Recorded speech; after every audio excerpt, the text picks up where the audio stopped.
banner yet wave o'er the land of the free and the home of the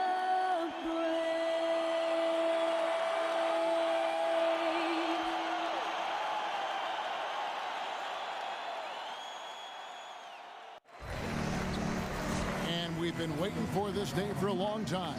It's opening day in the NBA. Thanks, everyone, for joining us here in the start of a new season. Hi, everyone. Kevin Harlan alongside Greg Anthony, Doris Burke, our Hall of Fame sideline reporter David Aldridge. And a great surprise tonight. Our surprise guest will be in the booth calling the game with us tonight. Folks, we have Laker legend, 18-time NBA All-Star Kobe Bryant here at the table. Kobe, thanks for stopping by. No, thank you. It's a pleasure to see all of you. Thank you for having me. Western Conference battles always fun. This time it's the Los Angeles Lakers intent on protecting home court. And before we get going, let's hear from David Aldridge out on the sideline. David?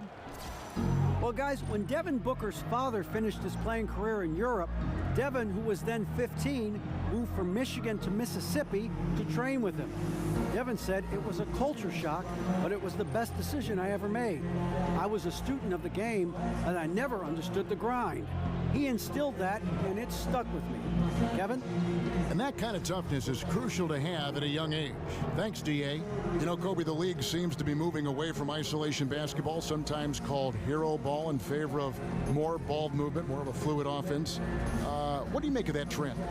Well, I think it's the right thing. I mean, if you look at the way the Knicks played, for example, when they had Bradley, Busher, Phil was coming off the bench. Well, you are a historian. You love the history of the game, don't you? Oh, my God. I mean, yes. I can just tell working with you. Yeah. Holtzman was coaching. You had Frazier out there. I mean, they moved the ball. I mean, everything was predicated on ball movement, as was the Celtics and Brett Auerbach. And then in the 80s, things changed a little bit. You start going to more isolation ball, where guys would post deep and force the double coverage to come all the way down to them, and then you start moving the ball around. Now you start seeing a spread offense, where the ball's moving again like it was when the Knicks were playing, and the Celtics were playing. And so, you know, I think it just depends on the style of defense that you're seeing and the personnel that you have. I think that determines your style of play. So the opening lineup for the Suns. Bledsoe and Booker, the engine of this team. They're the backcourt. Jackson is out there with T.J. Warren, and it's Chris in at the 5. And after 20 years in the NBA, Kobe, you were able to play with so many teammates. Can you make a short list of some of your favorites over the years? Yeah. Let's see. Pau Gasol for me. Derek Fisher. And a quality person. Oh, yeah. I mean, just the nicest guy you'll ever meet. Yeah, right. You know? And Derek Fisher, Ronnie Turioff is one of my all-time favorites. Lamar Odom, Shaq, obviously, Robert Horry, Rick Fox. I mean, I've been very fortunate to play with some great teams. Horace Grant, A.C. Green. I mean, the list goes. Ron Harper. I mean, I can go on and on all day long. Brian Shaw. I mean, I was very fortunate to have some really good teammates. Now here's Randall, following the miss by Brook Lopez. Lopez a screen. Ball kicks to Lopez.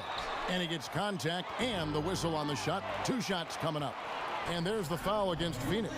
Well, you have to like the length of Brook Lopez and the fact that he understands he has that advantage on both ends of the floor.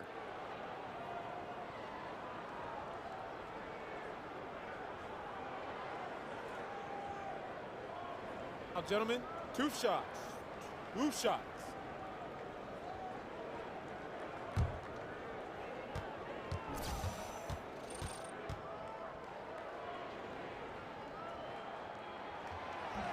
He's off on the first.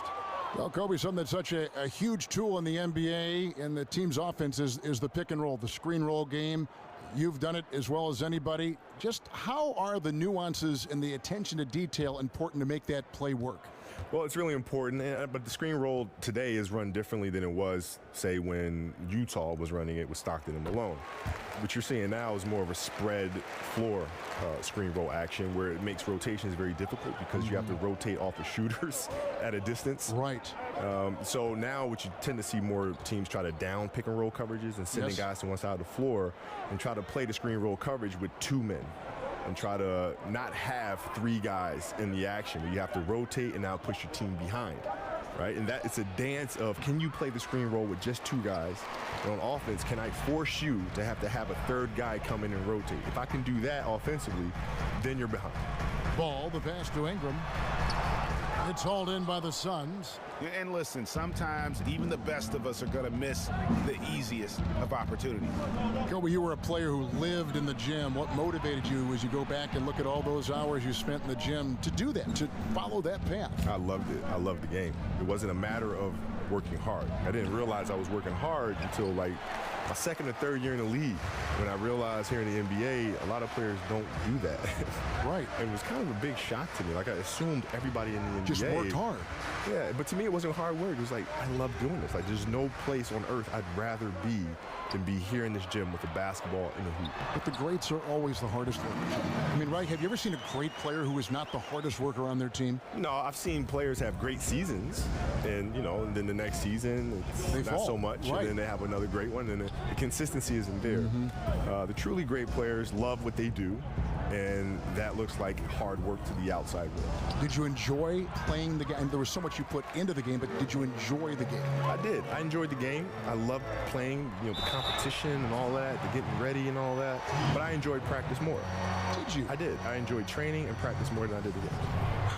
First trip to the free throw line for him tonight.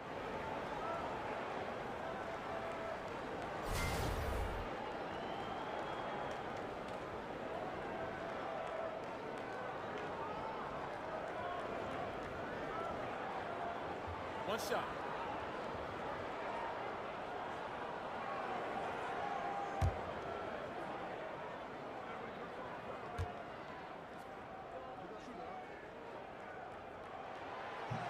And that one falls for Ingram.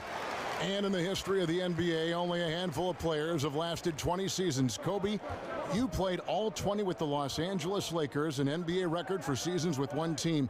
What does it mean to just having worn that Laker jersey your entire career? Well, I mean, it's a huge honor. I've always been a massive Laker fan, even when I was a kid. And so I never dreamed that I'd actually be wearing the golden armor for my NBA career.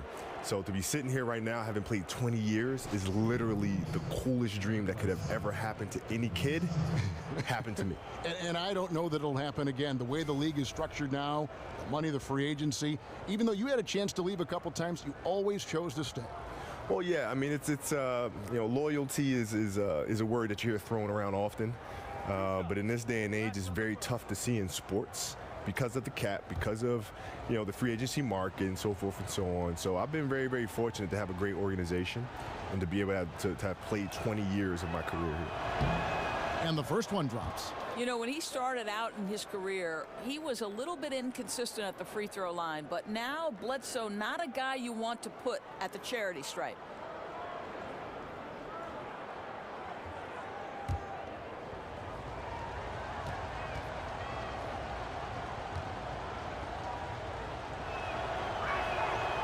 And he makes the first, but misses the second. Kobe LeBron said he learned so much about how to approach the game when you shared the floor on Team USA. What was it like playing with a guy like him, as you also played with Jordan, and then going up against him all those years? Well, I think it was a shocking experience for them, because I don't think they realized how much I talk trash.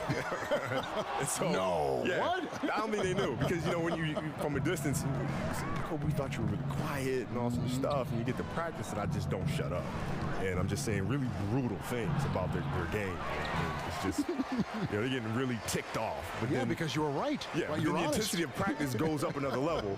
And then we'd all go out to dinner, and then the next morning, you know, we come into the meeting, and I've already been working out for 2 hours. And so then they see that, and then, you know, D-Wade would come up and say, hey, man, I want to join you in your workouts.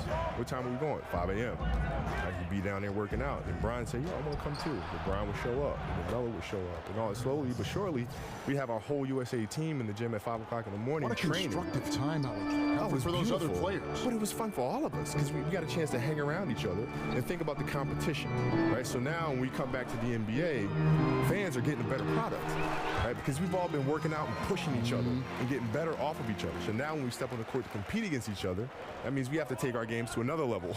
That's a great story. Yeah. That's a great story. And Kobe, you look around the league and you see a lot of former players as head coaches, guys that you actually played against. Have you ever thought about coaching down the line? Nope. No, I have not. Not for me. You know, it's for them though, but it's not for me. I would think that it would be tough to try to get the same result out of players you coach and not comparing it to the way you play, the way you prepare, the way you were coached. That's what I hear. I just don't have the desire to even think about it that far. I mean, it's not something that I'm into. But that's the challenges I hear. You know, when Bird was coaching, when Magic was coaching, I always hear that as being the challenge. But ultimately, you know, you have to find different ways to motivate players. And, you know, nobody's the same, right? So you just have to figure out how to get them to their highest level. But still in all, coaching is just not for me. Lopez a screen. Caldwell Pope on the wing. Off target with his three. And right from the start, Kevin, they've been pounding the glass. Most of those 50-50 balls also going their way. Warren kicks to Jackson. Some nice ball movement here by the Suns. There's a good screen. 5 to shoot. Here's Booker. Again, Phoenix. So last season, Kobe, one of the closest MVP races we've had in a long time, came down to Westbrook and Harden. Who did you think was going to win before the results came out, and why? Yeah, I didn't even stop to think about that because they're both like little brothers to me. So even though I could sit there and say, LA okay, kids too. Yeah, like I know them both extremely well, and they're both extremely deserving of it. So I refuse to split it. Yeah. You know, they're both my guys. And different kinds of games, and both sensational individual players. Yeah, they're just phenomenal. I mean, they can do so many things in the game. And now I think the next progression for them is to be able to dominate the game off the ball just as much as they can dominate on the ball, right? Because in the playoffs, the defense has a hard time finding it. One shot.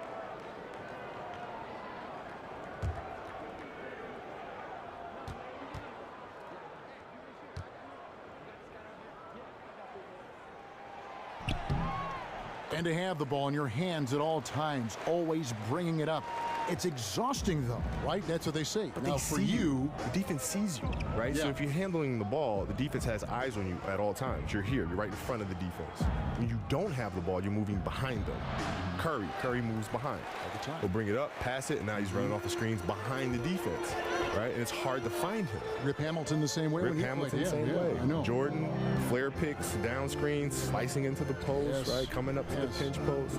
All those operational things take place behind the view of the defense. Now here's Randall. Devin Booker missing his last shot. Some solid defense there from Jackson. That's not the type of opportunity he fails to convert very often. In competition, once again, Kobe, the thing that drives you so much, even on the practice floor, you and Jordan were so much alike in that regard. Is it important to go with your teammates and challenge them in those practices that you recall? You have to challenge them, because if you don't, then they become conditioned to not have those challenges every day, right? So if you come off of a night where you have a back-to-back, for example, and you have a practice the next morning, it's our responsibility to step into that practice and challenge them as if it was the game that we just played the night before.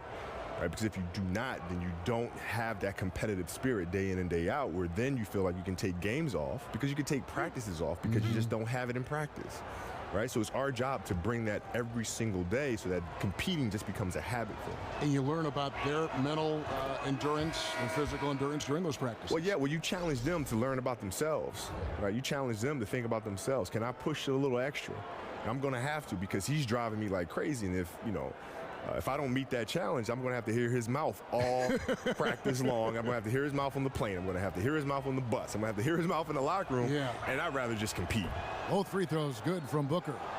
Kobe, I'm assuming that you've had teammates come back later and say, Kobe, you made me a better player.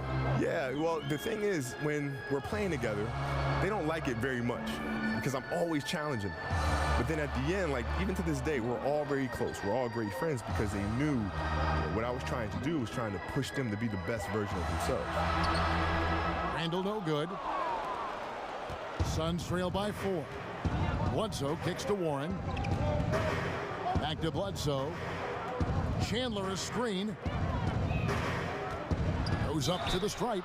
So he gets the whistle. Contact on the way up and 2 shots coming up. Dangerous. That's the word that comes to mind when thinking about Bledsoe's offensive game. Puts a lot of pressure on the defense. Phoenix shooting their 6th and 7th free throw attempts tonight. And at the line last season, about 78% as a team. Pretty solid numbers.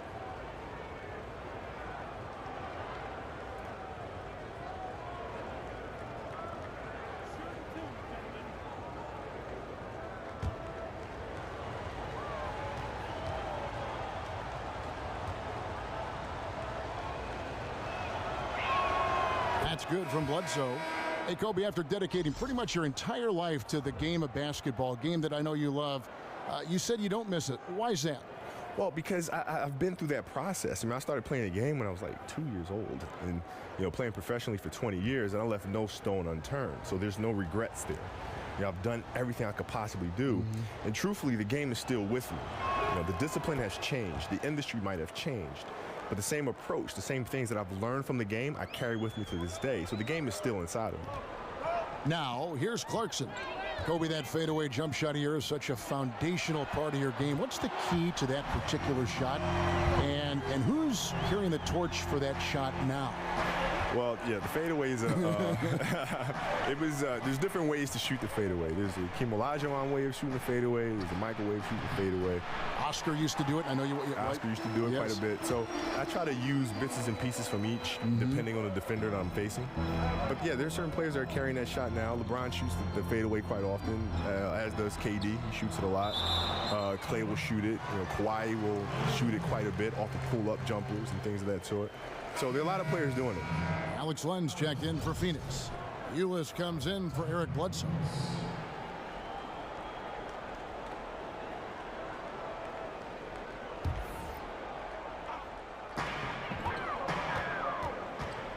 Clarkson with the ball. Shot clock at 5. From deep. And again, it's the Lakers from deep. And Kobe, something that has changed in the NBA over the course of your career is the role of the power forward, the 4. More and more, you need to be able to stretch the floor, take your guy outside, shoot the 3. Do you feel that that's a trend, or is that... Stop it! I don't know if you can do it any better on both ends than they have tonight. Well, I don't think you can ask for anything more, Greg. What a wonderful job establishing a lead early in this one. And first time out of the game called for Phoenix. Yeah, you can't let this kind of run continue. Really need to go back to the basics. No, exactly. I think it's impossible to let this momentum continue. Let's see what they can come up with in the timeout. You got to play against some great defenders in the NBA, like Draymond Green of Golden State and others. What are some of the things that, I mentioned Draymond Green, that he does as a player that you think separates him from the rest of the defensive guys in the league? He does his research. He does his homework. You can tell. Oh, yeah. I mean, you can tell. When you watch him play, he puts himself in position before the offensive player even attacks. And how does he know that? Because he's watching film. He studies. He knows the player's tendencies. And so when you mix in the research to go along with his frame and the quick hands and the foot speed, then you have a defensive player that's a force.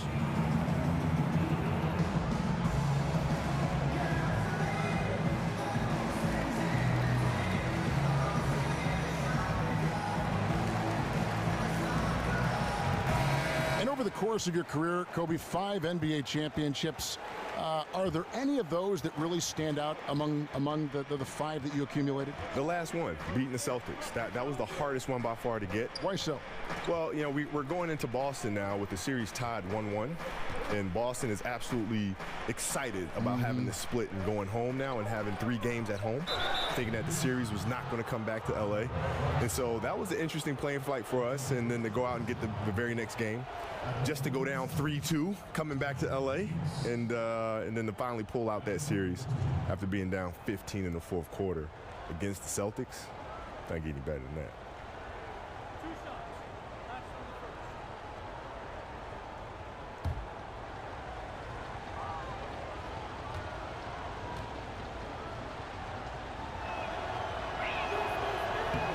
Free throw good, Ulis.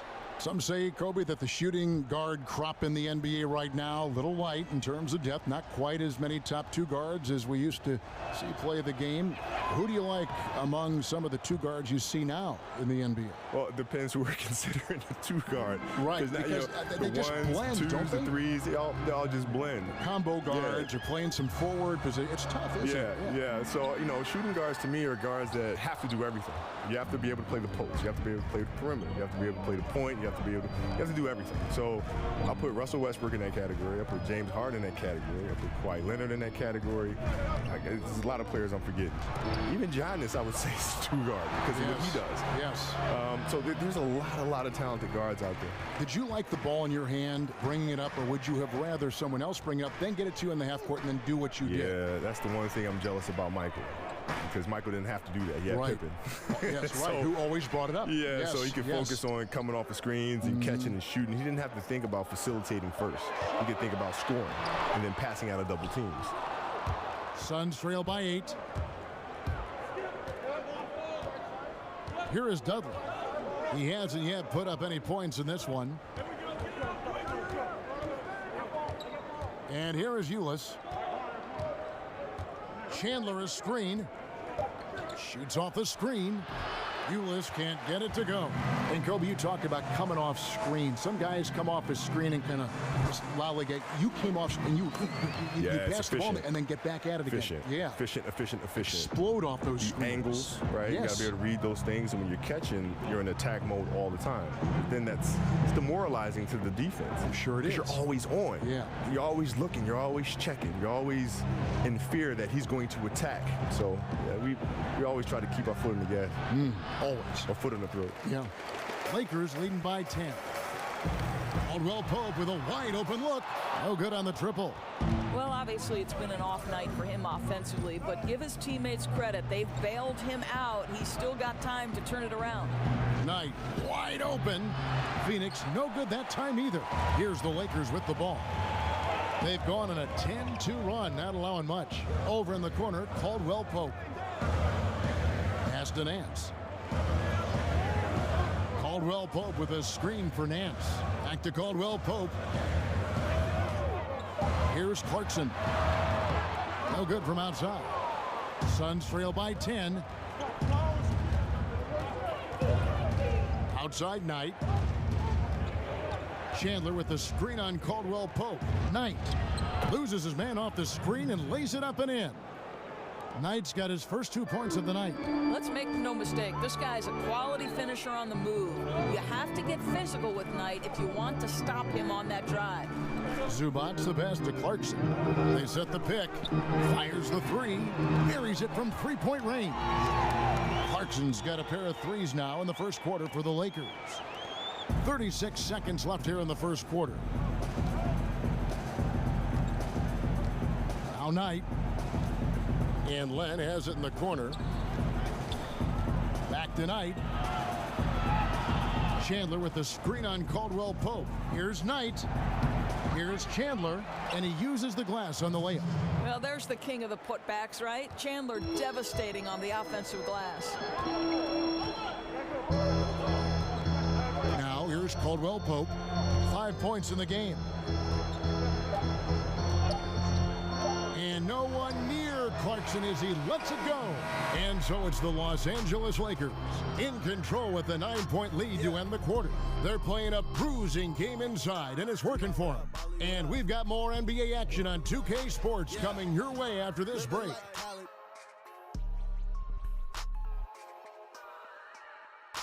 Yeah.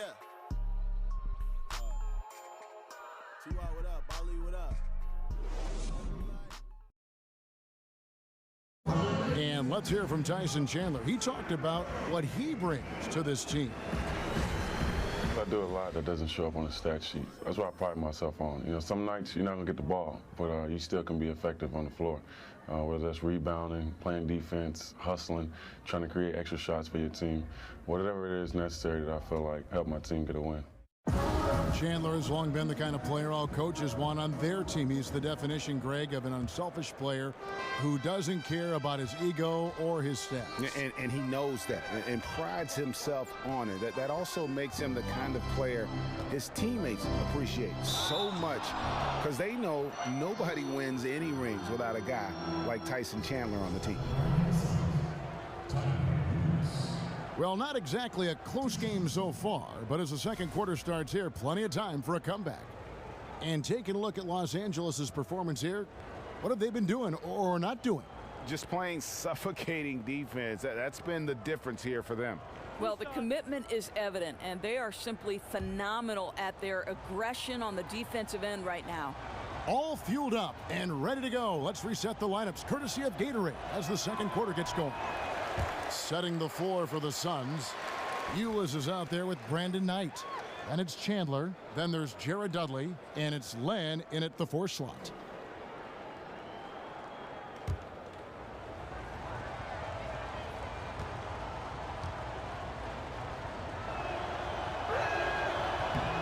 And he's good on the second. And Kobe, how did you learn to watch tape? Because there are guys now watching tape and they'll just go, and you wonder if it's really even sinking in. Trial and error. Yeah, right. Really? That was it? Trial and error. You know, you start looking at things, you start saying, man, like if I'm watching an edit on a player, and I watch one particular game, and then I look at the next game, and he's doing the same thing. And the next night, he's doing the same thing. Hold on, let me go back and watch. And then you start looking for consistent behaviors or patterns in their behavior. And then you think, okay, maybe that's something that's a tendency for him. Let me go back and check. 2 dribbles, turn. 2 dribbles, turn. 2 dribbles, turn. 2 dribbles, turn. 2 dribbles. Oh my God, yeah, that's it. There's the pattern. Right, so what if I interrupt him between his first and second dribble and throw him off a rhythm? What'll happen then? Right? What if I know he's going to go 1-2, turn right shoulder? I let him go 1-2. Now I jump to his right shoulder. Now you can't turn there. What happens then? Right? You throw him off of their pattern. And you look at the NBA today and the social media, Kobe, a lot easier for NBA players to connect with fans over that social media platform. However, it's also easier to get people in trouble. Players have got to keep that periscope up, so to say. How hard do you think that is to manage? Well, you know, I think now in this particular generation, the sensitivity towards things you may hear or see on social media is much different than it would have been years ago. In other words, nowadays for athletes to be on social media, it's more easily tolerable for them to say something, right? Or to be able to speak their mind. Yes. And I think the important thing is just the consistency in that. You know, if you have a thought and you want to say it, say it. Right? Put it out on social media. Do whatever it is that you want to do with it. The key is just to be consistent and be who you are, not be afraid to be who you are. No good on the second free throw. So I think for players, Kobe, when they've been criticized on social media, I think they feel it's better to sleep on a reply and see if that same thought still resonates the next morning. Because a lot of in the heat of a post game, you read something, guys go off. Yeah, they do. And at the same time, when that does happen, it's going to happen. No matter how many times we say it, it's going to happen. Yeah. And when it does happen, to be able to step back and say, okay, yeah, that's how I felt in the moment. And I said what I felt. Yeah. And here's why I felt that way. And now you're ready to move on. I mean, it's a lot like life. I mean, people say stuff all the time that they don't necessarily mean, right? I never felt, though, that you ever said anything that you truly did not believe in your heart. Yeah, well, I think most people do, right? When you're having a moment, you're looking at it, you say, you know what, should I send this out on social media? Yeah, I really believe this. I really do. And then you send it, and then the next morning you're like, oh, no. What did I do? What? You had no regrets, though? No, I mean, everything's a life lesson for me. For all of us. Yeah. Balls checked in for Los Angeles. And the Suns also making a change. Chris, he's checked in for Alex Len.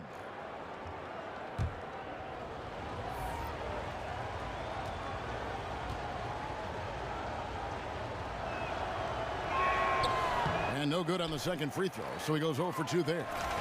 And you have to knock down your free throws, especially when you're trying to make up ground. Talk, Kobe, about some of the great one-on-one scores. You might be the best ever, actually, and But when you take a look at the crop now, who are some good guys in that one-on-one category that you like? Kyrie's sensational. Yeah, great handle. How about his handle? Like one of the best ever. Yeah, but he can post too, though. No, I mean, that's the thing is he can post up. He can turn left shoulder. He can turn right shoulder. He can shoot a left-hand jump hook coming across the middle. He can pull up going left. He can pull up going right. He can attack off the handle. He can attack off a triple threat. You know, he's built the game without any weaknesses. I think most players, think, should be thankful that he's not 6'6". You're right, because he'd be Kobe Bryant then. You're right, he'd be Kobe Bryant. But I always thought that, when his dad played big-time college basketball, played in Australia, your dad played. I mean, there is something inherent, regardless of how much, that comes from the son of a pro player. Growing up overseas as well. Exactly, in Australia. Growing up overseas as well. And you look at his game being so fundamentally sound and having basic structure. There's a lot to be said for that. Absolutely. Parks and dishes the ball. Nance sets a screen for Ball. Now the pass to Zubats, and Chandler sends it back. One of the great rim protectors, really, over the last decade or so. Chandler just twice on the pipes on that one. And Los Angeles with some changes. Randall's checked in for Nance. And it's Brandon Ingram in for Luol Deng. And for the Suns, T.J. Warren comes in for Jared Dudley. And it's Devin Booker in for Brandon Knight. 5 to shoot. Randall kicks to Ingram. And again, the Lakers no good. Suns trail by 10. And Kobe, your spectacular high school career at Lower Merion High School in Philadelphia, in that Philadelphia area, paved the way for your NBA career. Talk about some of the highlights of your days in high school. Well, my days in high school were fun. I mean, I played at a small high school called Lower Merion High School, so not too many people heard of it. When you come to Philadelphia, the schools that you hear of are Overbrook, where Wilt Chamberlain went to school, Bartram, right, where Earl the Pearl Monroe went to school, right? But you never heard of little old Lower Merion High School, right? So it was a huge honor to be able to bring a state championship to Lower Merion and kind of put Lower Merion on the map, and that's the most exciting part about it. Oh, a terrific story indeed. A huge honor, I'm sure. And Kobe, did the Laker front office ever talk to you or just brush an idea past you to get your opinion on things, whether it be a trade or a free agent signing or whatever? No, we never really did that. We never had that kind of working relationship. And I think it's actually better that way. Because then it enables me to have a better relationship with the guys where they know I'm not involved in those decisions. You know what I mean? Yes. Because if so, it makes it weird. In that relationship, guys get traded and teammates are looking at you and it's hard for them to trust you and all sorts of stuff. The most conversation I had was with Dr. Buss in this very shaky time. Yes. Where I voiced my concerns and he said, listen, I promise you, if you see the right trade, you will pull the trigger and I'm going to do everything I can to get you a championship. I promise you that. And after he said that, I trusted him completely. That was that. And then the following year, he made a beautiful trade for Pau Gasol. He sure did. And a couple championships. Worked out well. Yeah, it did. Warren with the ball. Now guarded by Ingram. The shot by Bledsoe. Nobody around. Off target with his 3. Ball with a wide open look. A tad short, but it's good off the front iron. And the Lakers lead by 9. Kobe, you're a father. You've enjoyed that process, but basketball got in the way. A lot of that. How do you balance fatherhood and playing at the level you played at? Yeah, when I was winning championships there, our kids were still relatively young, or I should say babies. In my last few years, they were older and knew they could really feel my absence. And so what I try to do is try to bring them along for the process. So there were mornings I would wake them up and say, let's go. So we're going. Well, Daddy's going to go train, so let's go. No kidding. And I bring them with me. And they'd be in the gym shooting around or kicking a soccer ball around or hitting a volleyball around. But I felt like it was important as a father to not just tell them about hard work, but they need to see what I'm doing. When you're sleeping, this is what I'm doing here for 3 hours. And so they're a part of the process and feel connected to the process. But traveling and things of that nature is very, very hard because there's been plenty of birthdays that I've missed and school plays that I've missed. That free throw, no good. Traveling was a part of your job, a part of mine. You missed some things with the kids, but I know you take pride, Kobe, in the fact that you made it to a lot of things as well. You were not an absent parent. Well, yeah, I mean, it's having a great partner. I mean, my wife has been absolutely amazing, which I think is extremely important as well, because she really held down the fort at home, which to me is the toughest job in the world to do. I have it easy in terms of going out there and playing games, but to have the responsibility of actually raising young people to be outstanding citizens, you talk about pressure. I mean, that's, you know, I have to ask how she feels about handling that. You know what I mean? Because that's true pressure. No one near Randall as he lets it go. His three-pointers off the mark. Suns trail by 8. Well, Kobe, it seems like the NBA is becoming less a position-based and more of a skill, positionless game. Perimeter skill now seems to be at a premium. Do you agree with that? Do you like that? Would you change that? Well, I think players need to be able to play all positions on the floor, right? If you look at the teams that win championships, they generally have every player that's on the floor can make a decision. Every player can dribble, every player can pass, every player can shoot, right? There's a reason why San Antonio's always finding themselves there in the end. The reason why the Cavs are finding themselves there in the end. It's the reason why Golden State's because they have playmakers at every position on the floor. They have basketball players. They have basketball players, right? Not specialists. They have basketball players.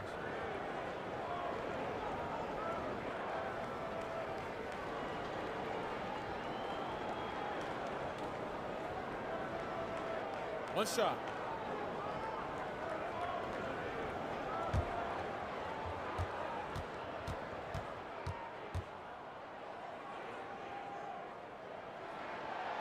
The free throw off from Lopez. You look back to the final game as a player, Kobe, all the emotion that was building up for that moment. Then you go out and score 60 points. Surreal moment. Did you ever think for any moment that maybe I've got 1 year left in the tank after that 60-point performance? You know what? It wasn't a matter if I had another year in the tank. It was just, I just don't want to do this anymore. You know, I wake up in the morning, my body's sore. You know, that 60-point game was everything I had left for that year. And to be able to have to like reboot that and reset the system all over again. 2 shots, gentlemen. No, thank you. People don't see that side of it, do they? No, they don't. But you know, it's just, nor do we want them to, right? We want them to appreciate being entertained and coming to a game and taking their mind off of whatever it is they want to take their mind off of. It's an opportunity for them to escape. And that's what we provide. So that's completely fine. Now, gentlemen, 2 shots. 2 shots.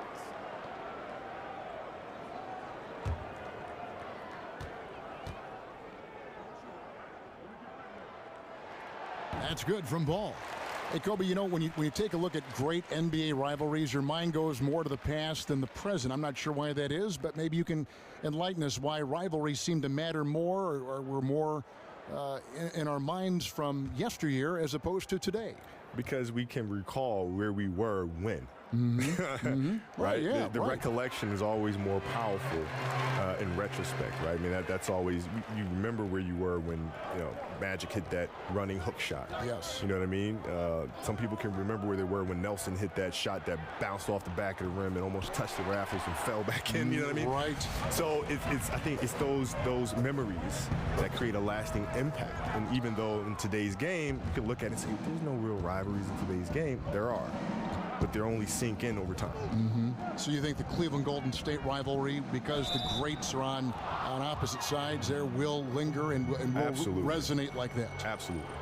I think you could see early on that he was really with a rhythm and flow tonight, and now he's really starting to take off. For Phoenix, they have had 15 tries at the line. They've made 10.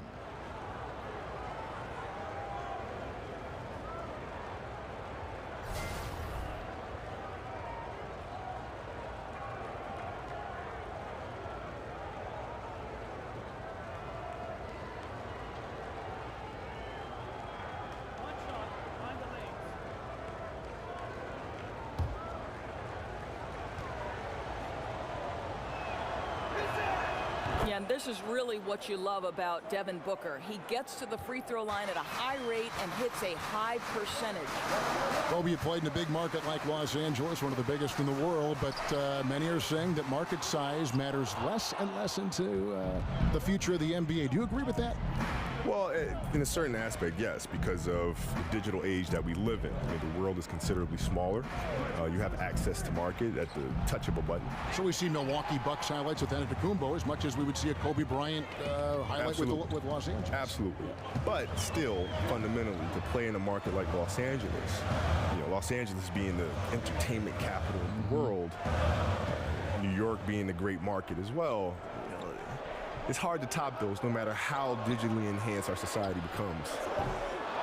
Los Angeles with another miss. Well, I'll tell you, it hasn't been his best quarter, but we know he won't get discouraged. This guy will keep grinding. Again, the miss by Booker. Well, this is a tough night so far. They'd be smart to rely more on a couple of their other options. Now, here's ball. Guarded by Bledsoe. In the corner, it's Ingram. Oh, good on the triple. I'll tell you, he's been dry from three-point range in the second quarter after hitting one in the first. Warren kicks to Bledsoe. Chris pass to Bledsoe. And the rebound goes to Lopez. That's just superb interior defense, not allowing him a free run to the rim. Well, Kobe, more and more front offices around the NBA embracing analytics. At the same time, a lot of veteran executives who have kind of the old-time group have been somewhat critical of that approach. Which side do you take on that? Well, I mean, I think there's use for analytics. You know, what they do is they tell you what's happening or what's happened. But you still need the keen eye to be able to understand why they happen. And that's what numbers can't tell you. Put some meaning in back of the numbers. Exactly, right? It's tough to understand if you see a player shooting this percentage. You know, his first 5 games of the season, he shot X. The last 3 games, he shot Y. And you don't understand why. The numbers will tell you that, but maybe he had something going on at home that was bothering him emotionally. Yes. Right? And therefore his focus was elsewhere. And so his shooting percentage went down. Right? The numbers don't show you that. It doesn't show you the emotion of a player. He's trying to make something happen, but obviously been a tough quarter. Boy, for a guy like yourself who made an incredible amount of three-point shots during your career, what is it like watching Steph Curry? Just how much has he changed the league? It was always watching the dunks of Jordan. Now it's you got kids that want to shoot the ball from distance. Yeah. Shooting the ball from distance now has kind of become like a home run in baseball, right? Where it's exciting to watch the ball in flight. I think it's great because it just adds more love to the game, more things that players can do that, or kids can do that can't dunk. Right? It's like dunking was the thing, right? But now for kids that can't dunk, there's something else that's fun. There's something else that's entertaining, like shooting threes.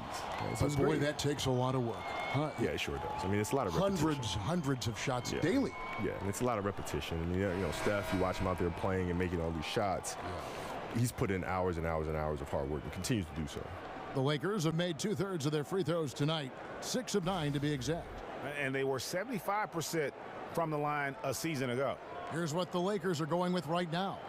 Larry Nance is checked in for Randall. Dang comes in for Ingram. And it's Kentavious Caldwell-Pope in for Ball. One shot.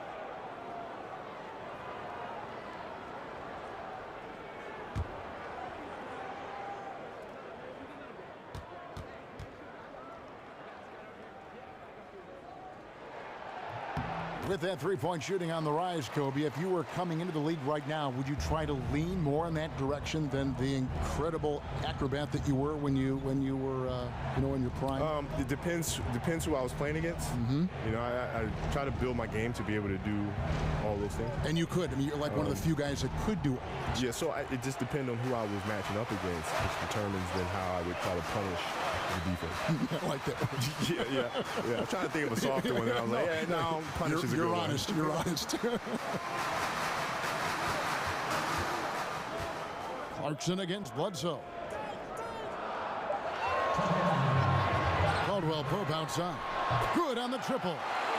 Caldwell-Pope's got his 3rd basket of the night right there. And truth is, I like what the defense does there, but KCP with the high release, undeterred. Phoenix, no good that time either. Yeah, you love the solid screen, but what you hate is just the inability to finish. Well, you know, that's okay, I think. Even though they miss, they still have to be happy with the shot selection. And Dudley kicks to Bledsoe. 1:22 left now here in the second. Over Dang. No good from Bledsoe. Boy, he has been cold for a while now. Yeah, starting to look like it's taking its toll mentally. He doesn't look like himself. Hey, Kobe, thanks so much for stopping by and having some fun with us tonight on the broadcast. Hope we can do it again real soon. Absolutely, man. Thank you for having me. Kobe Bryant, And Doris, you've interviewed and seen Kobe so many times through the years. How different was it hearing him in this broadcast environment? Well, not surprisingly, his incredible basketball intellect came to bear. This guy has an attention to detail and a passion for the game that maybe is unparalleled. Suns trail by 14. There's 39 seconds left in the first half of the game. Hits some rim on the way in, and the bucket's good. Bledsoe's got 11 points. Now, this guy's got a really good feel for spacing. Very comfortable shooting that jumper with a hand in his face. Bledsoe comes over to help. Tang dishes to Nance. It's a nice passing here by Los Angeles. Clarkson kicks to Caldwell Pope. Nance outside. Here's Clarkson. The shot that time, not on target. Good D by Bledsoe.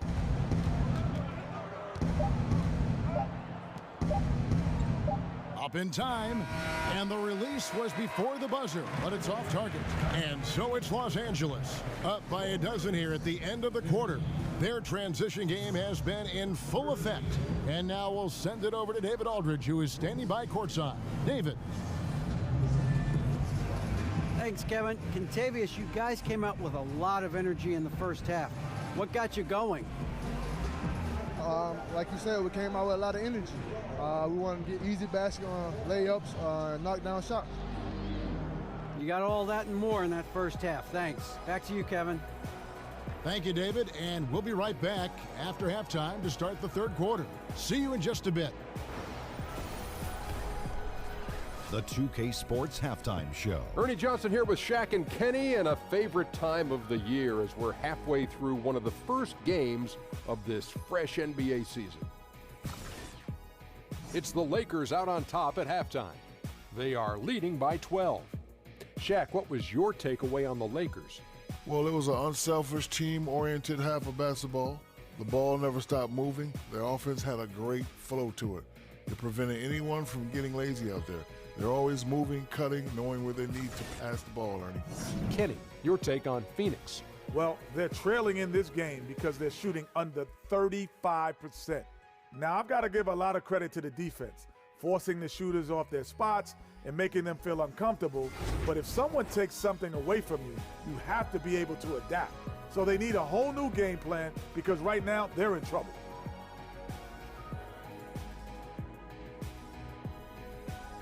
And that is just about going to wrap it up as the second half is moments away. Down to Kevin Harlan and the rest of the crew.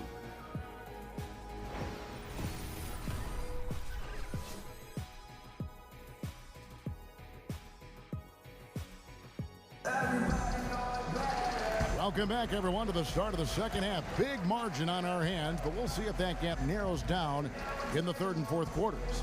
You got to like what Jordan Clarkson has done in this game.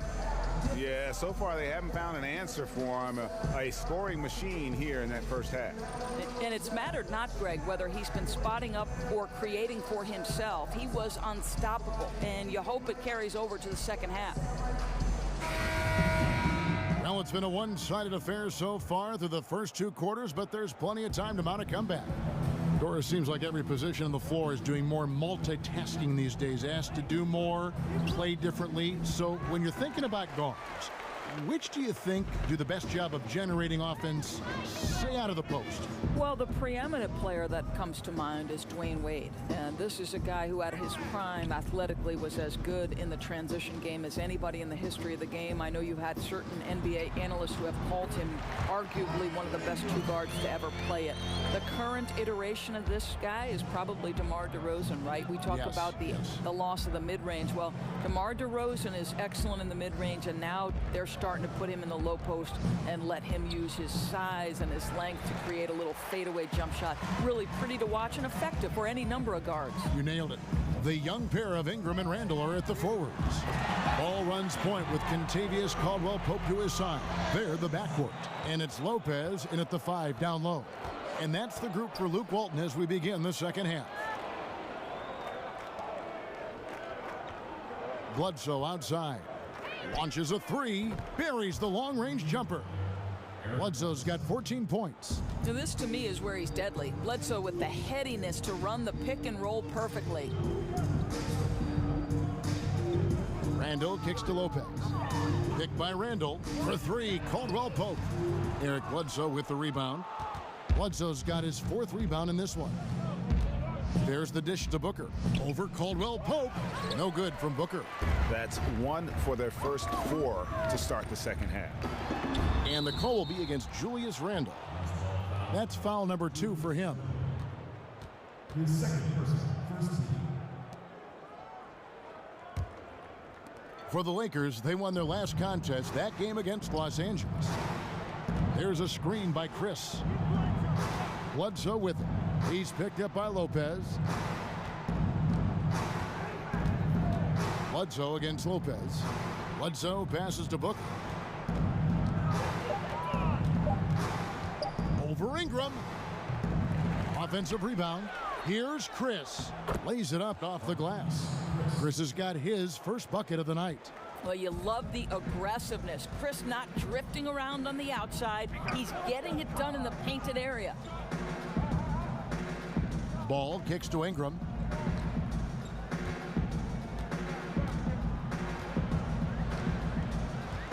Lopez sets a screen for Ingram.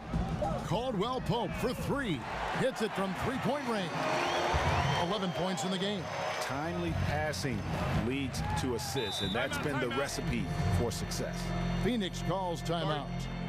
And one of the more surprising moves this past offseason was when the Pistons let KCP go. Two sides couldn't see eye to eye on a contract, and eventually they let him be an unrestricted free agent. And Greg, Caldwell Pope ultimately ends up on the Los Angeles Lakers. Strange to see such a talented player get renounced by his old team, the Detroit Pistons. Yeah, you just don't see that very often. And after the Bradley trade, the Pistons seemed ready to move on. Lucky for the Lakers to pick up a player like Caldwell Pope so late in free agency.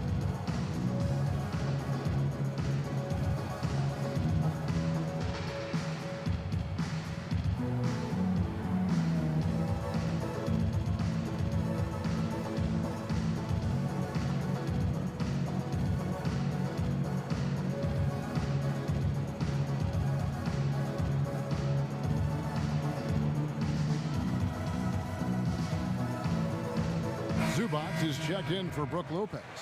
And the Suns making a change here as well. Tyson Chandler is checked in for Jackson. Chandler a screen for 3. Booker, a rebound by the Lakers.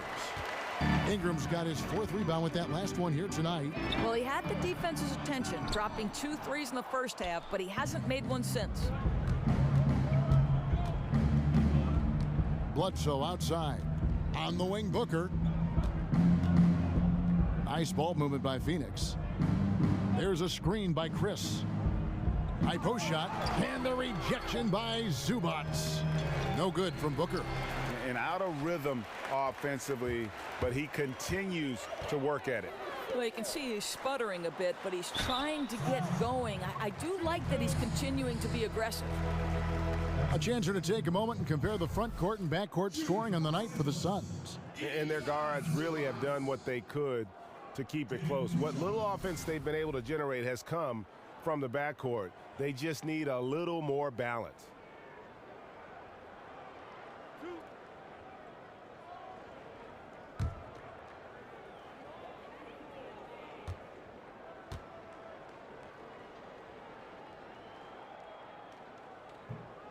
The first one falls. Of course, you've talked a bit about leadership, both on and off the floor. What are some of the traits, in your opinion, that make someone a person who would want to follow and the characteristics of a leader? You know, I'd say someone who prioritizes winning, even at the expense of their own success. That would be the first thing. And then someone who's ultra competitive. Somebody who's available on a night-by-night basis. Somebody who doesn't let a little nick or a bruise impact their availability on a particular night. So unselfishness, competitiveness, and availability are 3 attributes that I love.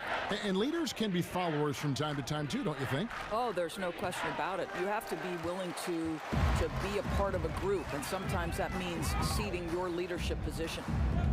Ball kicks to Randall. There's the pick. Here's Ingram. Missile on the play. Bucket's good. He'll go to the line. And defensively, they've gotten a little careless, not playing with the same focus we saw in the first. And Brandon Ingram, the second overall pick in 2016 out of Duke. What do you make of his rookie season? You know, very much a work in progress. You have to remember how young he is. Didn't turn 19 until 3 months before the draft. And he's still rail thin. So he's got a chance to improve very quickly over the next few seasons as his body continues to mature. And that one falls for Ingram. And guys, really no ceiling on Ingram. This is a guy who has the potential to be a truly great player before it's all done. And Booker kicks to Chandler. Now, here's Ulis. He's covered closely. Misses off the left iron. A good board there, Kevin, but overall they're getting slightly out-rebounded. Here's Ingram. Rebound by the Suns. And this matchup with Los Angeles. Hard to believe, just the first game of the NBA's 82-game regular season schedule. And two teams here that were evenly matched a season ago as they split the season series. Booker against Caldwell Pope. Caldwell Pope brings the double team. Caldwell Pope against Booker. Passes to Chris. They can't stop the run with that one. Los Angeles leading by 20. Here's Ingram. And again, no good by the Lakers. Looking at the Suns, they want to turn it around after the loss to Portland. A nice shot by Booker. Sound mechanics, soft touch. Booker will be deadly from beyond the arc for a long, long time. Randall with the ball. 9 points in the game so far. And it's Ingram missing. He does everything right except drain the shot. Warren with the ball. Now guarded by Ingram. Teardrop shot, and that one clearly a foul. Gets the whistle, and 2 shots coming up. Doris, you look at Tyler Ulis, and people were surprised he lasted to the second round of the 2016 draft. I think there were concerns about Tyler Ulis' size, right? This is an undersized point guard at 5'10", but you can't measure heart and his approach and knowledge of the game.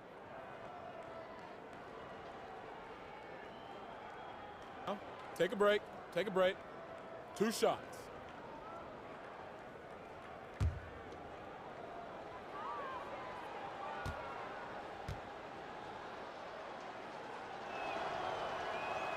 First free throw is good.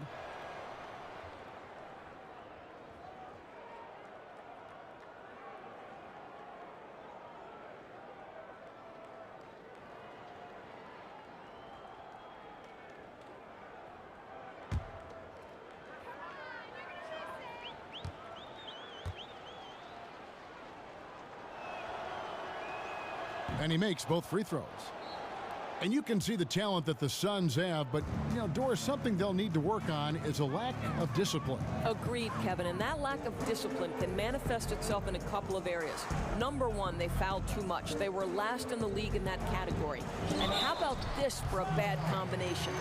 One, they don't generate a lot of assists. And 2, they were the worst in the league when it came to turnovers. Hard to win when all that's going on.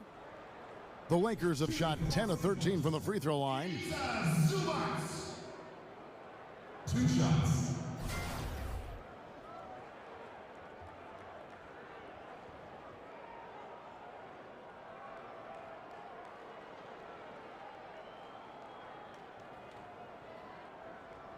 Two.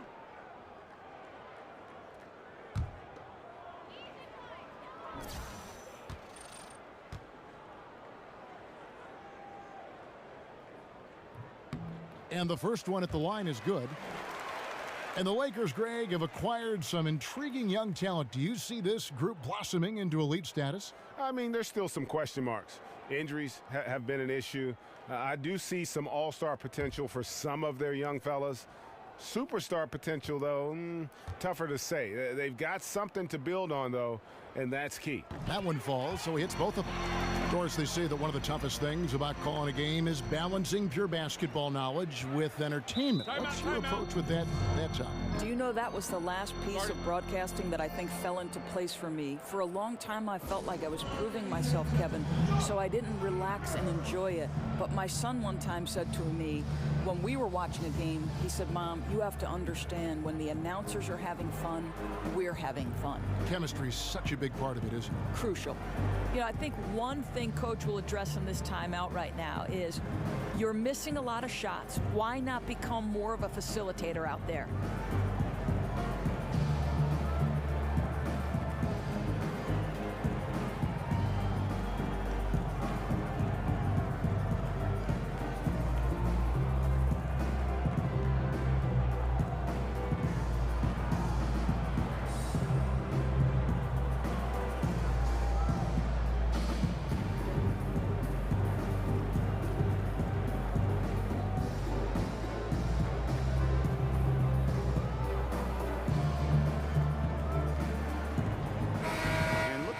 Some numbers here for Randall.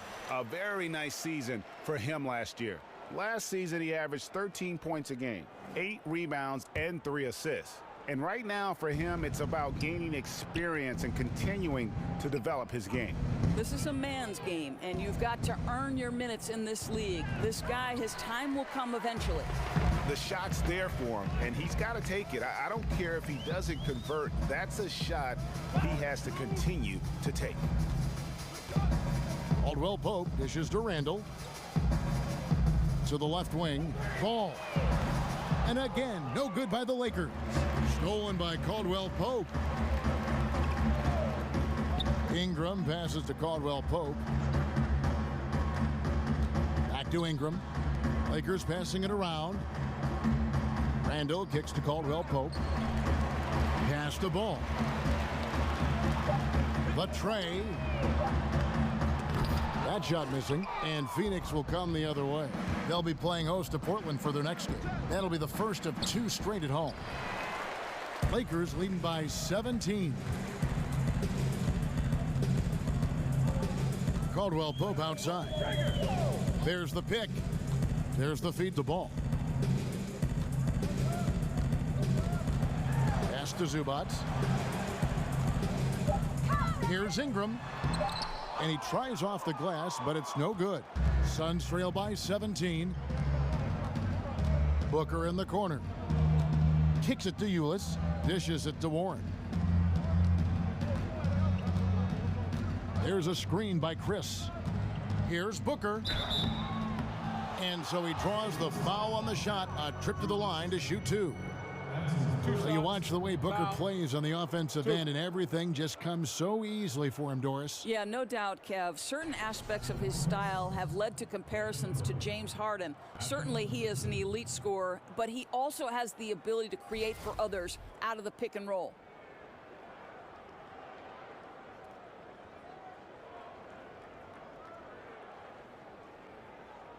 Shooting 2.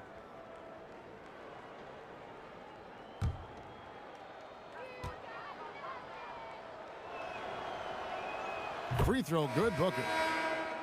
I'll tell you, Kev, you can't look at Devin Booker and not think back to that 70-point game. Such an elite group he joined. He just got in the zone, and the team kept rolling with him.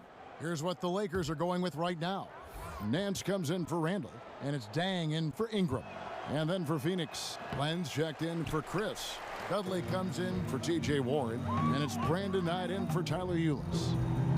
And with Booker in the 70-point explosion, you can see how locked in he was. Well, I think, Kev, when you get former greats and current players reacting to something you've done, you know it's special. And I think because Booker gets 70 so early in his career, it certainly makes you wonder how good he can be. Los Angeles with another miss. Suns trail by 16. Feeds to Dudley. It's stolen by Dang. Caldwell Pope outside. He dishes it to Ball. Now the pass to Caldwell Pope. That's tipped and stolen by Booker. Jumps up, and the dunk by Booker. This guy difficult to match up with in transition because Booker can hit from anywhere on the floor. And the replay is courtesy of Under Armour. Unleash chaos. It was a great sequence from the steal all the way to the finish at the other end. Zubac's the pass to Caldwell Pope. Ball dishes to Caldwell Pope. Nance sets a screen for Caldwell Pope. Hits the front of the rim and out. Oh, a lapse defensively, and they actually get away with it. Bad idea to leave him open consistently, though. Knight with it. Now guarded by Ball. Knight kicks to Chandler. The shot will not fall. Caldwell Pope with some nice D. He feeds it to Nance. Now on the play, basket counts, so it'll be a three-point play chance. Yeah, terrific play right there. Great strength to finish through the contact. First trip to the free throw line for him tonight. And the Lakers with some changes. Lopez comes in for Ivica Zubac. And it's Clarkson in for Ball. And Phoenix also making a switch. Jackson's checked in.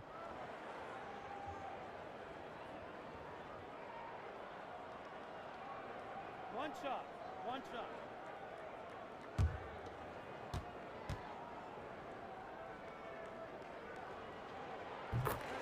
And you really got to be in awe at the way that Kentavious Caldwell-Pope plays defense. So disciplined in this era of three-point shooting to kind of stay home on fakes and playing great position defense. He just sticks to his man like glue. And the Suns call time. Now with Caldwell Pope, it's not like he's playing defense on just anyone. Greg, he usually draws the opposing team's top scorer as his nightly assignment. Yeah, and he's earned that responsibility because of his play. I mean, typically plays a ton of minutes and never slows down during the game. All around, fantastic defensively.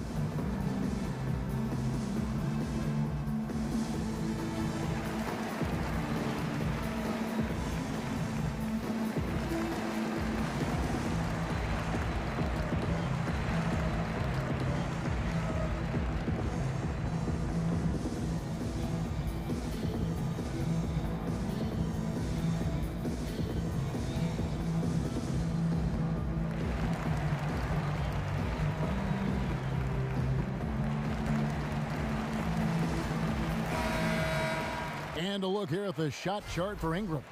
And this is a grown man shot chart right here. Not too much going on outside, but look at how things are for them in the paint. They are attacking the rim and not settling for the jump shot. And right now, it's paying off in bunches. If I'm them, then I'd continue to do the same thing going forward until an adjustment is made.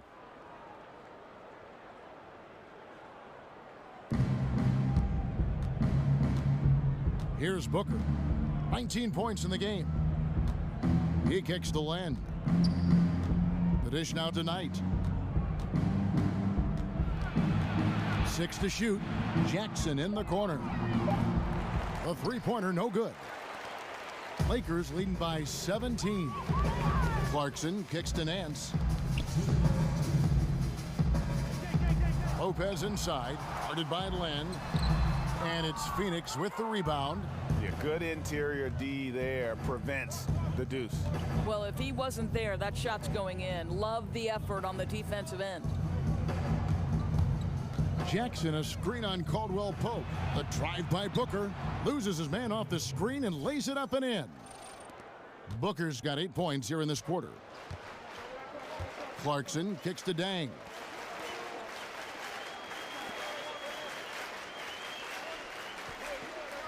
Lopez a screen. Dang against Dudley. And it's going to be 2 free throws. Drew contact on the shot.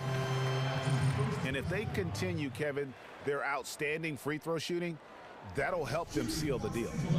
And the Lakers, Greg, for a long time could rely on the lure of Los Angeles to draw top free agents. History does a lot, it seems.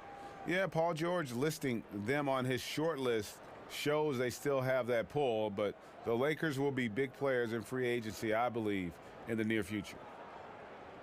2 shots.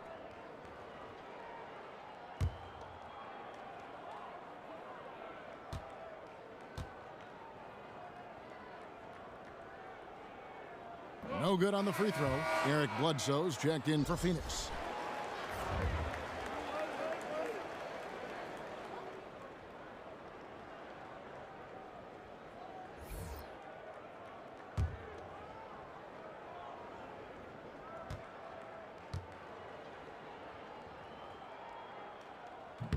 He hits the second from the line. And this team will make you pay when they get chances at the free throw line. It's helped them pull ahead here today. 1:06 left in the third. With three, Booker, and out of bounds as the Lakers gain possession. And let's look now at some numbers for Kentavious Caldwell-Pope, how he performed last season. Averaged about 13 points a game, 3 rebounds, and 2 assists. And this is the kind of strong, steady play you like to see. He's earning his keep and helping them win games. I think they need more consistency from him, and they're getting it. Look for this to continue. I love it. Lopez sets a screen for Clarkson. Another shot, and a foul called on the shot. Got him on the way up that time, so he'll shoot 2 right here. Well, you have to love the energy from Brook Lopez. This guy has got deep inside position, and he accepts the hit like a champ. And we all know Brook Lopez can score in the post, and he might be just as valuable working from the elbow and running in that pick and pop action.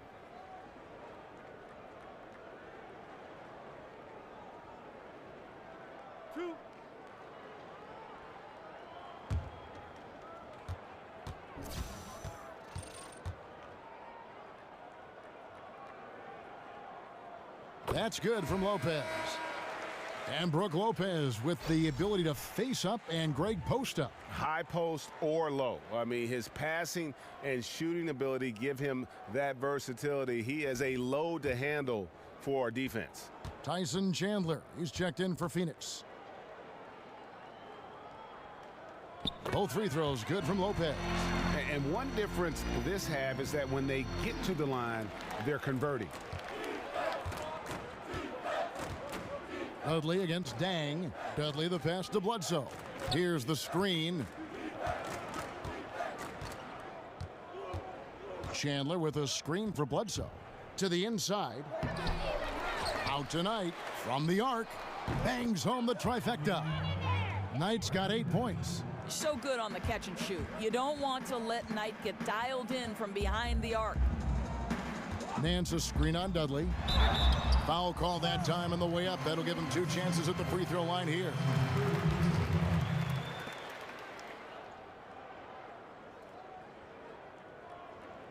At the line for your Lakers, Brook Lopez. At the line for 2.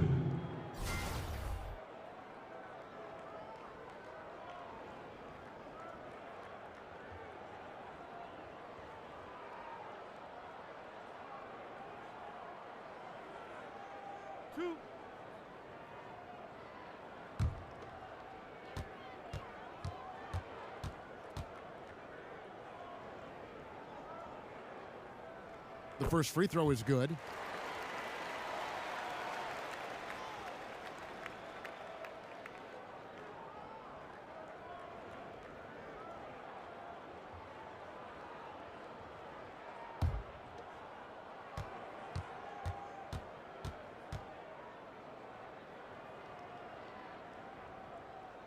Both shots good from the stripe. And Phoenix has possession. 17-point game. Here's Bledsoe. And released it in time, but it's off the mark. And so it's the Los Angeles Lakers. Feeling good about their 17-point lead heading into the break. They've had active hands and have forced a lot of turnovers in this one. Back right after this.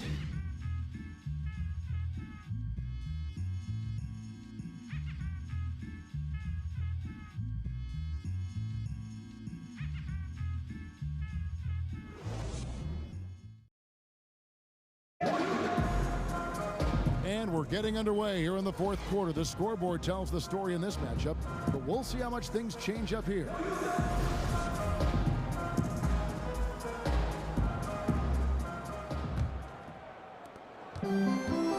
For For the Lakers, they won their last contest, that game against the Clippers in Los Angeles. On the court now for the Suns, getting going here in the fourth.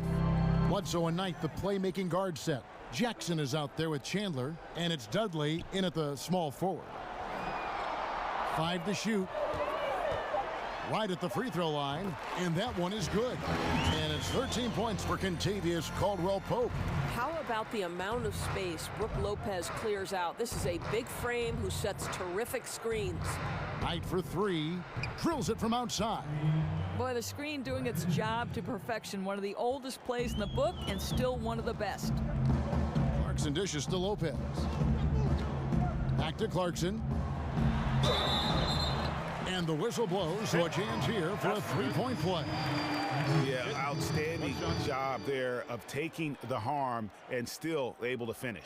And how about the 46th pick back in the 14 draft? Jordan Clarkson has certainly exceeded expectations thus far in his career. An athletic combo guard, he's really succeeded playing at both the 1 and 2. T.J. Warren, he's checked in for Phoenix. Devin Booker comes in for Brandon Knight. One shot.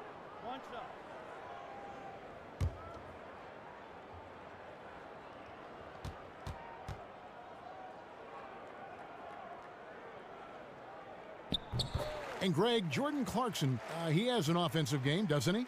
He's able to shoot with range, and he can attack off the bounce as well. I think that enables him to kind of play on or off the ball. And I think he has a chance to be a really good two-way player in our league. A nice shot by Booker. Well, with that size and strength, for a 2-guard, Booker is a legitimate threat even in traffic. Clarkson kicks to Dang. Nan's a screen. Here's Caldwell-Pope. Good D by Booker. Suns trail by 17. Warren the pass to Bledsoe. Warren on the wing. He's covered by Dang. Jackson has the open look. Another 3 for Phoenix. They've given up a lot of three-pointers here today. Timeout called the Lakers. And one of the things that stands out about Josh Jackson out of Kansas, his playmaking ability at that forward position. For a guy 6'8", you can put the ball in his hands and let him create offense for you, much like a Draymond Green. And Josh Jackson, Greg, out of Kansas, able to step into that point forward role well. And in today's game, you can't have too many playmakers on the court at one time. Josh Jackson is Draymond Green 2.0. You know, a little bit better athlete, can be a difference maker defensively, but also has that high IQ on the offensive side to make everybody better.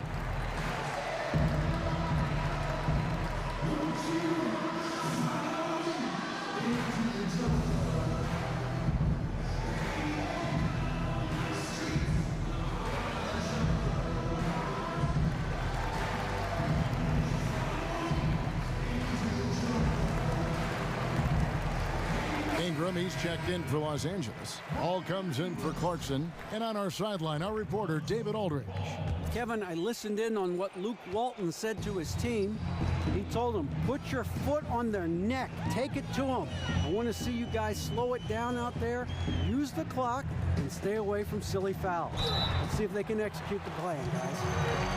Well, think about it. Last season, the Suns played at the second highest pace in the NBA. It is exactly what the franchise wants to do. They want to get out and run in the open floor, push it wherever they can. And talking about the pace of this Suns team, Doris, you can't help but think back to the 7 seconds or less era Suns, led by Steve Nash. Well, perhaps one of the most entertaining groups to watch in the history of the NBA, certainly. The way they could explode on the offensive end and the level of unselfishness. That team was a special era for Suns fans.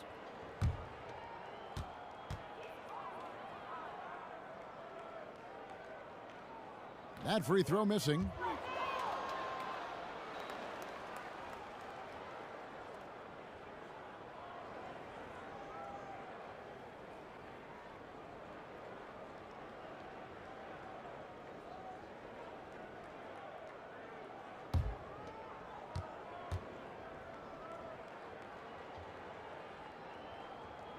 He doesn't get the second one. And really no other way to put it, but the Lakers with that dramatic front office change last season around that deadline and new big name leadership. And the hope is that they can escape from what's been an awfully rocky patch here of Lakers history.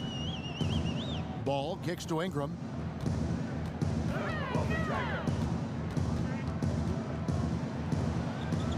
In the corner, Nance with it. Nice passing here by Los Angeles. Ball no good. And the turmoil for the Lakers up top has certainly been fodder for the newspapers in Southern California. Yeah, aborted takeover attempts, infighting, court battles. I mean, this has been a soap opera. But one thing is certain, in order to be successful as a franchise, you need everybody on the same page. Passes it to Ingram. Lopez, a screen on Warren. Here's Ingram, and he drops it in from the low post. And the Lakers lead by 14. And it's easy to see just how dangerous Ingram is in the pick and roll. His size, the long arms, the shooting ability. The D has no clue as to what to do. Booker, they get it back. The shot comes out. Lakers leading by 14. Well, if you're just tuning in, welcome. We've got about 3.5 minutes gone here in the fourth quarter. Here's Caldwell Pope. Phoenix grabs the miss. Booker's got 3 rebounds so far in the game. Pass to Warren. Caldwell Pope against Booker. Chandler with a screen for Booker. And the shot falls short this time. Boy, that's a tough miss. Does well to get himself open and then botches it up. Now here's Ball. Guarded by Bledsoe. Lopez a screen. Caldwell Pope for 3. Another miss by Caldwell Pope. After the strong first half, this guy has not been the same, and largely a no-show right here. Now the feed to Jackson. Over Nance. That one's good. The Laker lead is cut down now to just 12 points with the basket from Jackson. And Jackson sinks these shots with consistency. Even when the D is there, he has an innate ability to keep that focus on the basket. Back to Ingram.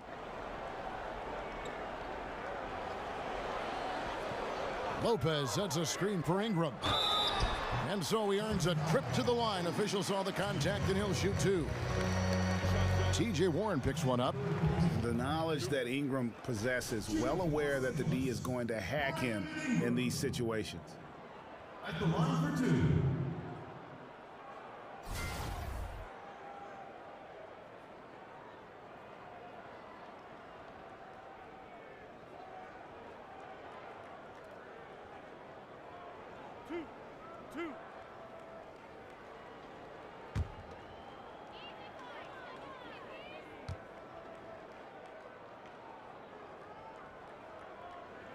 And that one falls for Ingram. Well, you know what this Suns team wants to do when they go up against you? They are looking to get out in the open floor and get easy baskets off transition. One of the best teams in the league when it comes to capitalizing on the break. Catching up on the changes for Los Angeles. Zubac is checked in for Lopez. And Randall subbed in for Nance. He hits both from the stripe. And in general, this Suns team looks to push the tempo, Greg, and play at a very high pace whenever they can. You know, if you look over the history of the franchise, they've always been at their best when they've played that style. The Suns and that running gun mentality just seem to go hand in hand. And I think also it happens to work well with the athletes that are presently on this roster. Ball with the bucket. I tell you, it's unorthodox to watch, but Ball shoots the ball with tremendous rhythm and confidence, and he has been deadly from beyond. And Booker kicks to Chandler. Now, here's Warren. Defense right on him. Booker dishes to Bledsoe. Shoots over Ball. And a foul called on the shot. Got him on the way up that time, so he'll shoot 2 right here. I'll tell you, the freak athleticism of Eric Bledsoe is eye-popping. He has unbelievable burst in the open floor that can make even elite guards look like they're standing still. Now, gentlemen, 2 shots. 2 shots.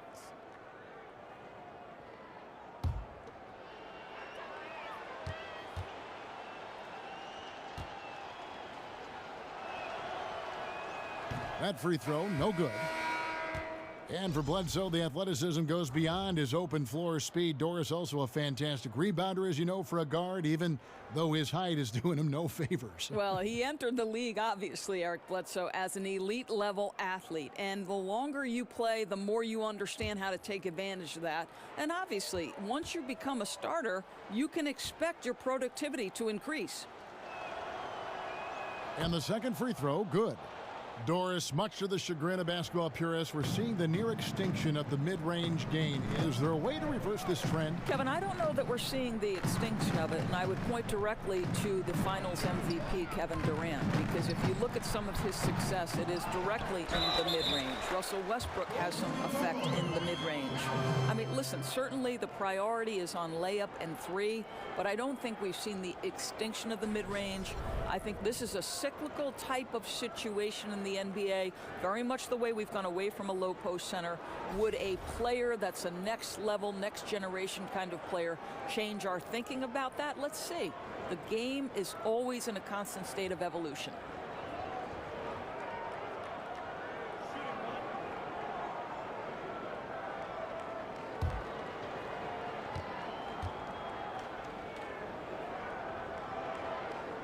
On the free throw, no good.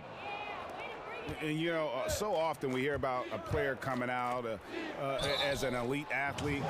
Lonzo Ball is an elite basketball brain. I mean, this guy sees everything on the court, a terrific passer, but more importantly, he's a guy that players like playing with. He really approaches the game like a 10-year vet.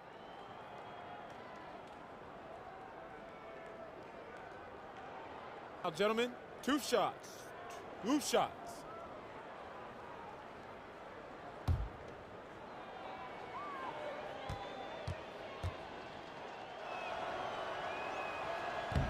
No good on that one. And with Lonzo Ball, you've heard all the comparisons to Jason Kidd as how he plays and views things as if it's a chess match. Greg, pretty good company to be in. I tell you, that just shows the lofty expectations Ball has been saddled with, and he's the ultimate team player and plays to win. There are questions about his game, but what I always say is the fact that the players he plays with tend to play their best basketball, which I think is a reflection of his game.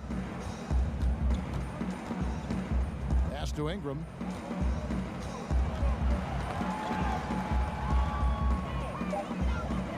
Los Angeles needs to get off a shot here. Ball, no good.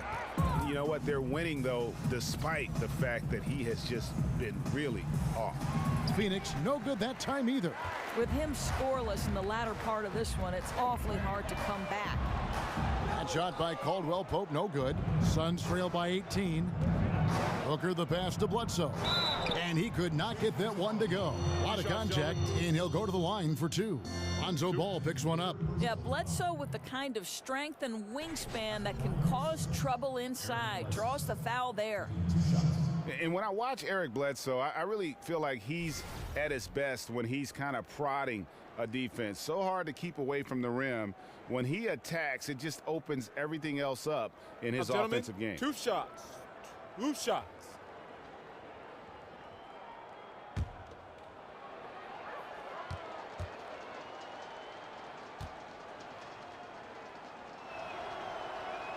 The free throw drops for Eric Bledsoe. And Greg, as you said, the aggressiveness Bledsoe has going to the rim is a key for him to getting those open shots then on the perimeter.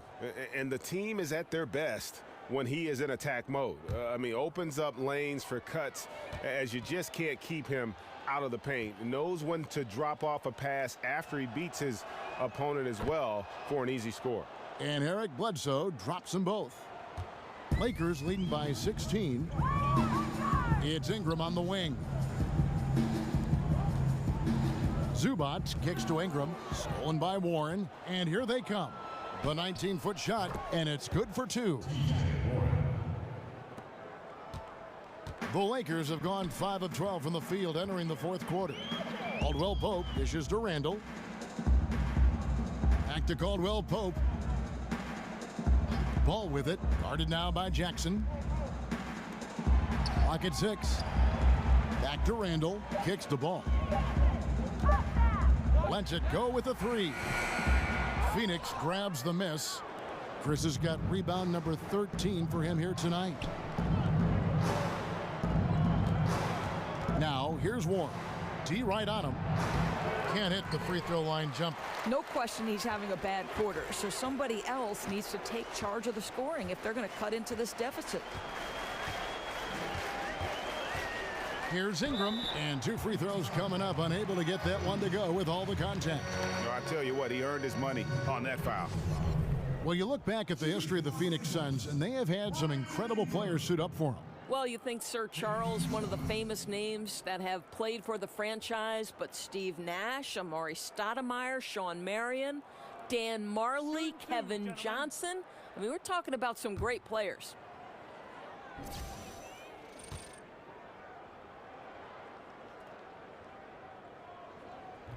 And he can't get the first one.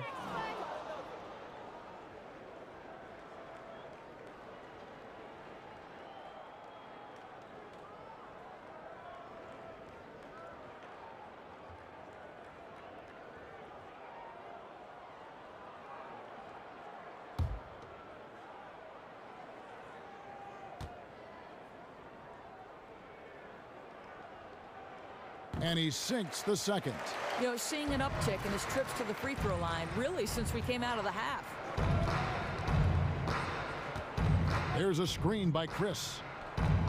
Bledsoe kicks to Booker. There's a screen, and Chris throws it down. Well, first of all, that's a great pass, but how about Chris with the vertical assault on the rim? Caldwell Pope outside. Dishes at the ball. Back to Caldwell Pope. 14 feet away, and there it is for him. And we're seeing a little more of this from KCP, working that in-between area, trying to improve his efficiency. Jackson passes to Bledsoe. There's a screen by Chris. Bledsoe kicks to Chris. Booker against Caldwell Pope. And Bledsoe has it in the corner. Shot from the wing. It's hauled in by Zubac. Lakers leading by 15. Feeds it to Ingram.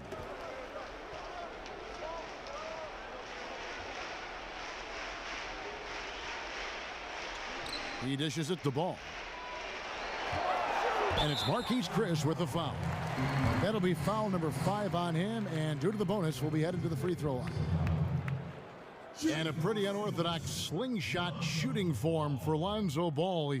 Greg brings it up on the left side of his face. Yeah, but he's still got great balance, and the lower body mechanics are perfect.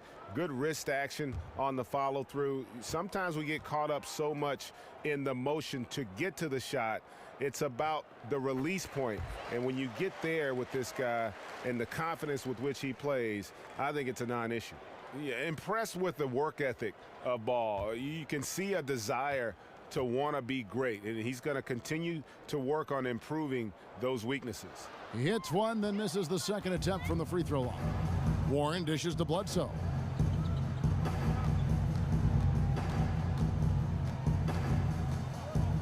Back to Warren. On the wing, Jackson, and it's out of bounds. They say it was last touched by Randall. Yeah, you go for the steal, but at least you do get the deflection. Well, Greg, you make them reset their offense, right? It's disrupting their rhythm. And the Suns call time here. I think T.J. Warren in this day and age of stretch shooting forwards is a bit of an outlier, right? His build is not as long as some, and a lot of his work is done on the inside of the arc. It's fascinating that he can be effective.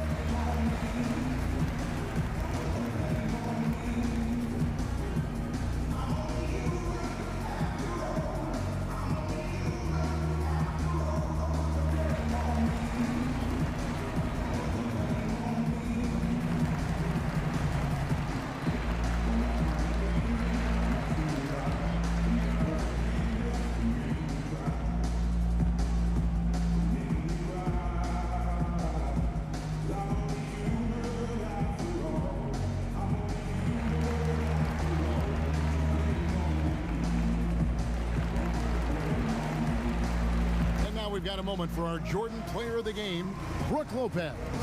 And he's provided them with a major mismatch on that low block tonight, that they've been able to lean on his scoring in the paint. And if nothing else has worked, he's given them a reliable option on every possession.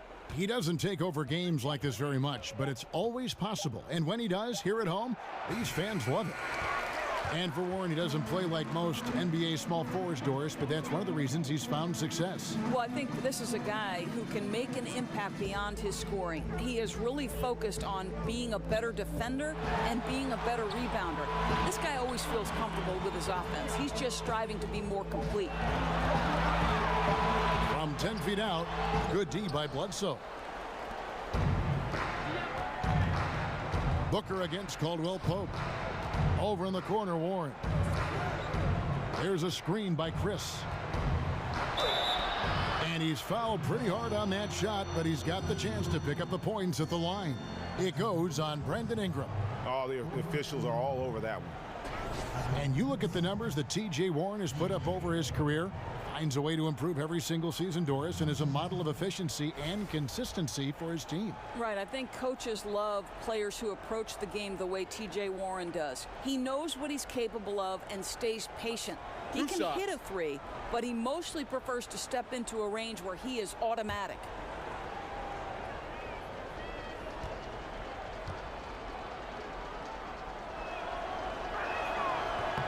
That free throw good from Warren.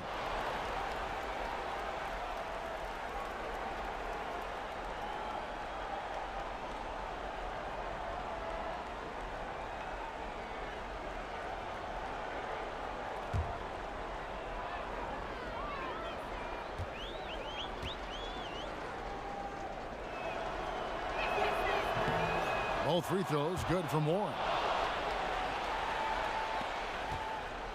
Guys, a good chance for them to slow it down. Yeah, they definitely should use some clock here. Caldwell Pope passes the ball. There's a screen. Down low. And that one is good from Zubac. And the Lakers lead by 16. And now they are probably too far ahead. It's going to be nearly impossible to get back in this one. Well, there's no doubt. They're really clicking. What an amazing all-around effort to take a huge lead like this late in the game. And guys, what we saw here tonight is one side having everything going for them. Huge margin of victory for Los Angeles. And one area that stands out that we've seen tonight from them, their aggressiveness in getting steals, something I know that you really value yourself. I think it sparked their offense. It deflates the opposition, and when you have the type of effort we saw tonight, it's pretty hard to overcome that defensive pressure down the stretch. And it'll go down as their first official win of the new year. And a great team effort tonight, helped in large part with contributions, and the nice night it ended up being for Brook Lopez. Every time there was a big possession or a big play, he was a major contributor. Just a great all-around game. 2 shots.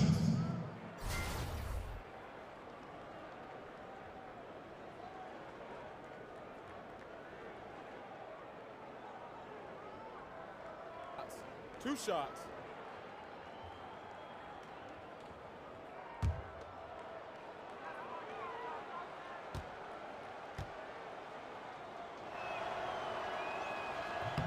The first one falls, and Los Angeles will go for a different look here. Nancy's checked in for Julius Randle. Dang comes in for Ingram. Hart, he's checked in for Kentavious Caldwell-Pope. And it's Jordan Clarkson in for Ball. And the Suns here with a different look. Lenz checked in for Chris. Dudley comes in for Jackson. Knight's checked in for Devin Booker. And Tyler Ulis subbed in for Eric Bledsoe.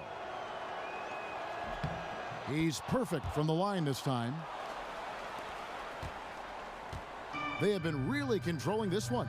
You never want to be complacent on the floor. That's when you lose momentum. Now, here's Clarkson, guarded closer. And Nance kicks to Zubac. Down to 5 on the shot clock. Here's Hart. A strong finish under heavy pressure all over. And the Lakers lead by 19. And this is how you close out a game, not taking any chances.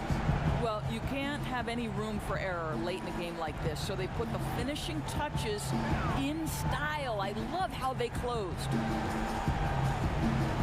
Mark down low that time, and he got the 3-second call. And maybe pushing too hard at this point, getting a little desperate.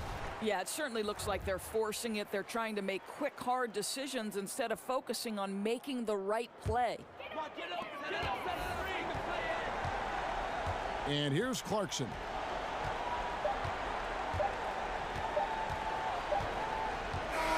And so it's the Lakers taking care of business here. This game may not have been the most exciting we've ever seen, but you have to appreciate just what a clinical performance they put on. I know their fans appreciated it, and we saw at times just stretches of excellent defense. Potency from an offensive standpoint as well. They were pretty much dominant. And a chance now to send it over to David Aldridge, standing by courtside. David. Thanks, Kevin. Brook, congrats on the win. The bench was huge tonight. How big were they? You know, we have such a great starting unit, and I think our second unit gets overlooked a lot. You know, they come in, I honestly think they're better than a lot of the first units of the league. Well, you all helped win the game tonight, Brook. Congrats again. Back to you, Kevin. All right, David, great job. Thanks so much. And that'll do it for the first game of the NBA season. For Greg Anthony, Doris Burke, and David Aldridge, this is Kevin Harlan saying thanks for watching. We'll see you next time.